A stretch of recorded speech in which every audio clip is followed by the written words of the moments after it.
Thank you.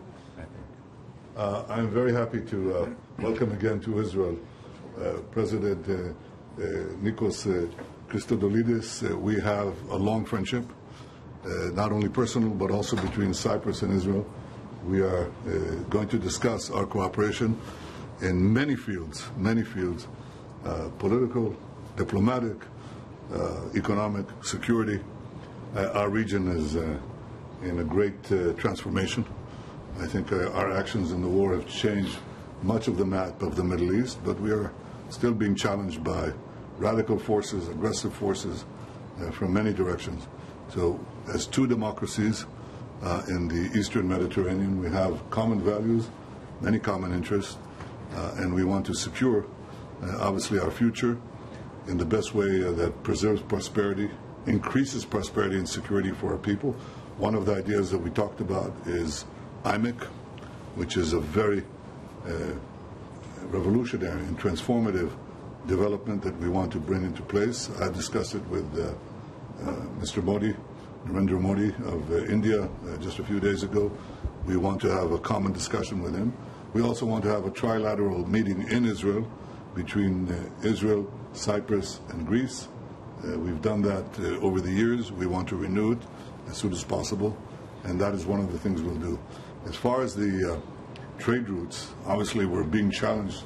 The whole world is being challenged by the Houthis, including in the dastardly attack they did today near Ben Gurion Airport.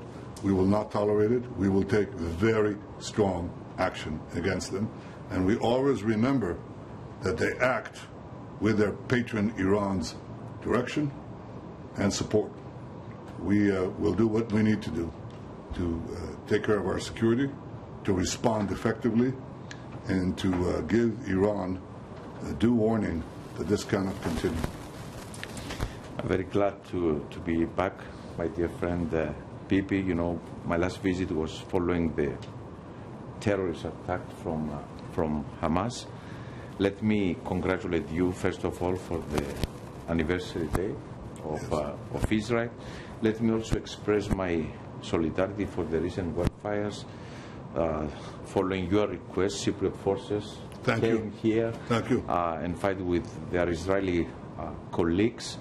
Once again, Cyprus proved that we are a predictable, reliable neighbor, ready to support our friends in need.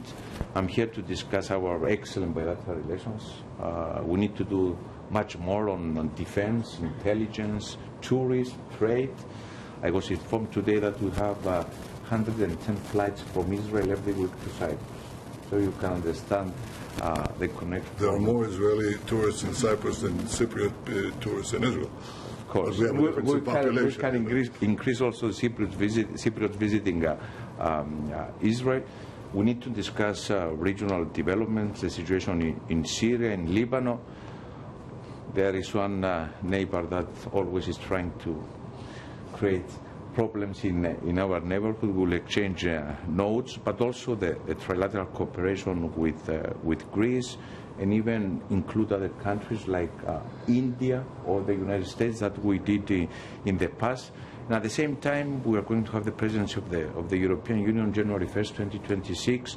So we want to raise awareness about the region, about the importance of the region in Brussels. So we have full agenda ahead of us to discuss once again. Thank you very much. Good to see you again. Thank you. Last but not least, I want to mention this, my dearest Bibi, because I had a meeting with the families of two of the hostages, and deeply moving meeting, and I want publicly to repeat our clear position: all hostages must be released. Indeed, and that is obviously something that we are pressing Hamas to do, and enjoying the support of our friends, asking others to press not only Hamas but Qatar, that has overwhelming influence over Hamas, which it doesn't always use, but could use. In fact, we had a hostage deal about to materialize that would have released almost half of the hostages, and with the help of Egypt. And we didn't see the Qatari cooperation, that's to say the least, that could have brought this deal to fruition. That's what we expect to see, the support of our friends and the pressure of those who can press Hamas, because you're right. The release of the hostages, the repatriation of the living and those who are not living back in Israel is a number one requirement from international law, from morality, from common sense, from decency. It's a purely humanitarian issue, and humanitarian issues, they don't have any political or geopolitical. Well, unfortunately, Hamas doesn't recognize that. That's why we should increase the pressure, both diplomatic and military, which we are about to do. My friend, thank you, and again, welcome to Jerusalem once again. Thank you.